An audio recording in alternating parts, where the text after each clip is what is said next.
wana ajo se akale so mo mo ma meye gina chidibu maka na ase na o madi ke ejejo obra ase madi ke ise ana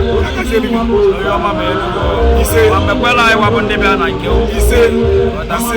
biko kai mata onye ebo biko o mo abu chief Michael Udegbi balmo Jesus n'Enugu steeti ezi agụkụ na ali omo bibo ba karia omo nwa si na Nigeria ga bala mmọ Nigeria ga na-eje ije ngala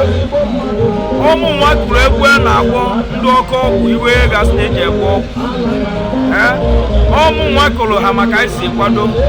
nke ikpeazụ ha mara omo nwa kụrụ mgbe nnọ nkịtị gịnị ka ị merụ ụlọ ya kwere emela anyị asị na ejere onye rie ego ya ọgwụ ego wa na-adịkwuru n'isi mana asị fọ na onye pụrụ onye ọgaala kwa eri ogwurie na ọgaala adụrụkwa n'ofu na ọ ya adịrị ụlọ mma ya gazie ya ichekwa m na egwu a niile na-ewu ụwa niile ịbalụ mmụọ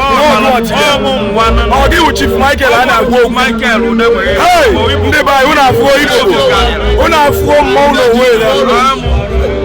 a na-agwala igwe n'ede egwu adịrọ anyị abịago